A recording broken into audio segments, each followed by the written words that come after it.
Duterte administration, hindi palusot sa United Nations. At mga residente ng Vitas Tondo, nangangambang mapalayas.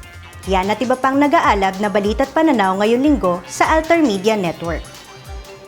Alab ng katarungan, alab ng katotohanan, alab ng kalayaan. Tugunan ng lumalalang human rights situation sa bansa. Yan ang panawagan ng United Nations Human Rights Council o UNHRC matapos itong magpasa ng resolusyon sa katatapos na UNHRC session. Ang resolusyon ng latest sa serya ng international efforts na nakasentro sa human rights situation sa Pilipinas. Sa nagdaang mga linggo, ito rin ang highlight sa pagdinig ng European Parliament at ng US Congress. Isa sa highlight ng UNHRC Resolution No. 45 ang padaming kaso ng pagpatay, illegal arrest, torture at pag-atake sa mga kritiko ng administrasyon. Ang panawagan ng UN, makipagtulungan ng gobyerno para pataasin ang kapasidad ng pamahalaan para tugunan ang human rights crisis. Hindi man lusot ang administrasyon sa mata ng UNHRC, dismayado pa rin ang pamilya ng mga biktima sa resolusyon. Tanong nila, bakit hindi independent investigation ang nirekomenda ng UN? At ngayon, partner pa ang Duterte administration sa pag-imbestiga sa mga kasong marami ay state forces mismo ang sangkot. Pakinggan natin si Cristina Palabay ng Karapatan. Pinapakita nung recently adopted resolution na nagpapatuloy yung scrutiny ng international community sa human rights situation dito sa bansa. Pero sa kabilang banda, yung laman mismo ng resolution ay isang bagay na talagang let down. Kumbaga sa termino nga na ginagamit namin, tinimbang ka ngunit kulang ang resolution na ito. Mukhang hindi appropriate o swak na response sa lumalalang sitwasyon ng pagpatay at panunupil ang isang resolution tungkol sa technical cooperation and capacity building. Ayon sa Karapatan, dapat tiyakin ng UN na may initial o baseline data ang anumang investigating body at kapanito ang tunay na sitwasyon, kabilang ang mga palaging tinatarget at mga may sala. Ito ay para raw magkaroon ng mabungang resulta ang anumang initiative at hindi lang magsilbing pampabango sa gobyerno. Kung wala yun, any amount of capacity building, etc., will not make an impact. No? Ang challenge din ng human rights defenders sa gobyerno, huwag hadlangan ang anumang isasagawang independent investigation.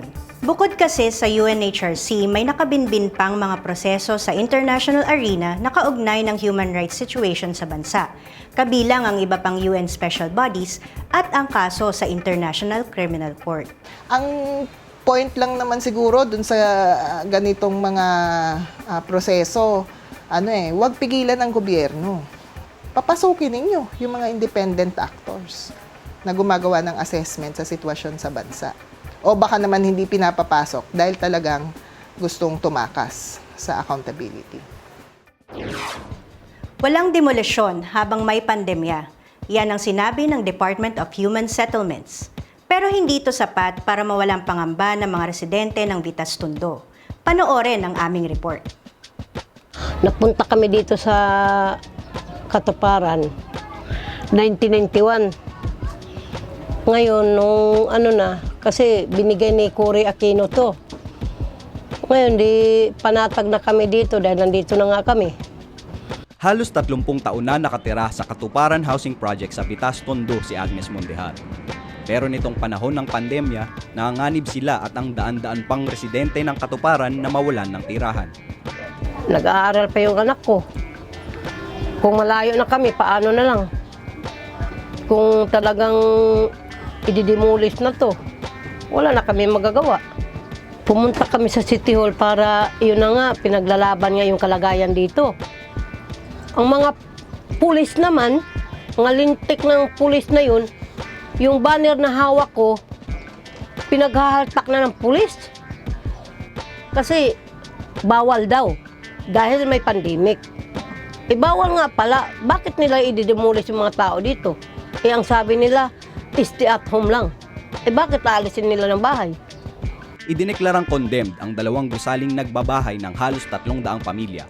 right-of-way para sa tinatayong New Manila Cockpit Arena at Condominium 1 and 2 ang sinasabing rason sa demolition order ng dalawang gusali. Wala silang kwenta. Yung mga ganyan, wala. Pang ano lang sa kanila yung bali hinahabol nila yung magkapera lang sila. Ang mahihirap, wala, parang itatapon lang parang basura. Plano raw ng lokal na pamahalaan ng Maynila na ilipat ang ilang residente ng katuparan sa bagong condominium, dalawang 15-floor building na condominium. Pero duda ang mga residente gaya ni Aling Isabel kung kakayanin ba nilang bayaran ang upa rito. Ang hinihingi namin dito lang kami sa Metro Manila, hindi in city lang. Pero kung in city man, sakalin kami sa bayaran, pag-akyat namin kung anong building dyan ipatayo nila. Kung sa building, malaki ang bayaran, di makayanin. May mga tao dito, di man lahat may mga trabaho. Giit ng mga residente na manatili sa lugar at ma-develop ang kanilang mga tirahan. Pero duda sila sa kabila ng idineklarang moratorium sa demolisyon ng Department of Human Settlements and Urban Development. Ako, hindi na rin ako makakatulog dahil sa ganitong sitwasyon namin dahil parang, ano ba yan? Hindi na ba kami makaabot ng Pasko? Sabi kasi ng LGU, hindi na kami makaabot ng Pasko dito. Kahit matindi ang banta ng demolisyon at pagpapalaya sa mga residente ng Bitas, maninindigan daw sila sa kanilang karapatan sa paninirahan. Ako si Adrian Puse, kasama si Jaja Necosha, nag-uulat para sa Alam. Sa Cebu, panoorin ang pakikipagsapalaran ng sidewalk vendors para makapaghanap buhay muli. May ulat ang Aninaw Productions. 40 taon nang nagtitinda ang pamilya ni Basan Amora sa Cebu City. Miyembro si Amora ng Santo Niño Sidewalk Vendors Association o SNSVA at kwento niya, ngayon lang nakaranas ng matinding gutom at hirap ang mga vendors gaya niya dahil sa pandemya. Gaya ng karanasan ng maraming pamilya, hindi kasya ang binigay na ayuda galing sa gobyerno kaya't kailangan nilang gumawa ng paraan para makakain.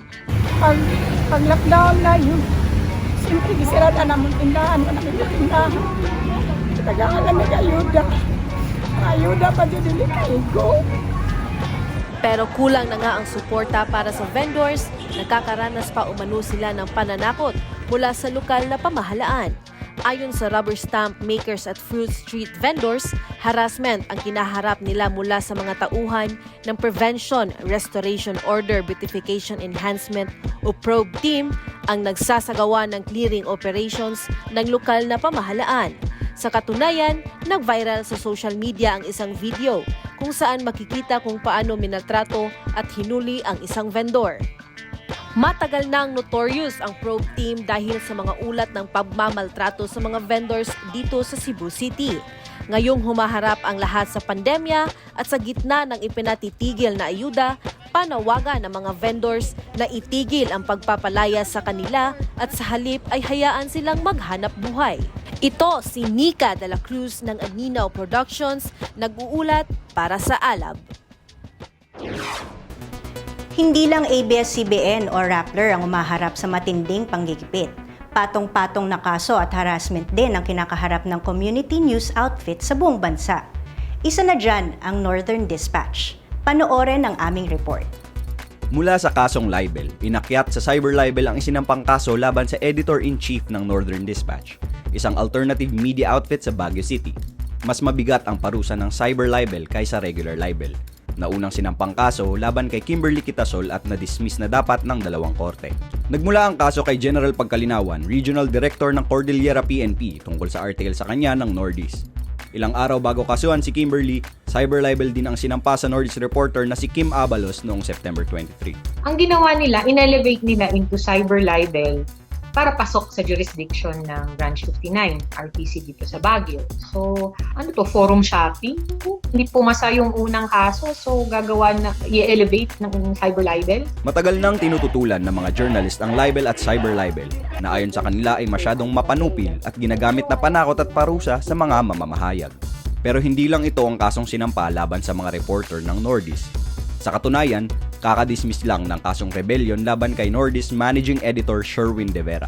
Bukod sa mga imbentong kaso, pinaratangan din ng La Trinidad Police si Abalos na NPA recruiter daw. Nagpakalat rin ng mga flyer at tarpaulin na nang-red tag sa mga reporters ng Nordis sa Baguio, Cagayan Valley at iba pang lugar. Habang sa social media, tad-tad ng samot-saring paninira ang mga post laban sa news outfit. Bahagi ito, parang culmination ba, nung harassment since January this year. Kasi itong taon na ito, even during the lockdowns and the community quarantines, yun nga pinagtataka namin, paano makakapagsabit ng tarpaulin naka-quarantine? Tapat pa ng police station. Nabuo noong 1989 ang Northern Dispatch at nakilala dahil sa pag-uulat nito ng mga issue tungkol sa pagmimina at large dams, lalo na ang epekto nito sa mga katutubo sa Cordillera. Tuloy-tuloy din ang pagbabalita nito ng human rights abuses sa Northern Luzon. We also provide platform for human rights defenders, for environmental activists. Ito yung mga pilit pinatatahimik. And I think ito yung major reason why, as an alternative news media outfit, Nordis is being targeted. Since it was put up, yun talaga yung kanyang role. And because it amplifies the voice of those whom the powers that be want to silence, syempre, it follows. If you amplify those that they want to silence, they try to silence you too. Political killings sa Negros Island, tuloy-tuloy. Barangay official sa Bicol, pinagbabaril. At monumento ni Makling Dulag sa Kalinga, balak buwagin. Yan ang ilan sa mga ulat ngayong linggo sa Atake Alert. Sa Kabangkalan City, Negros, isang magsasakang natagpo ang patay matapos iulat na nawawala mula noong September 17. Magsasampung araw na nang makita ang bangkay ni Bernardo Guillen na ayon sa mga saksi ay pinugutan ng ulo.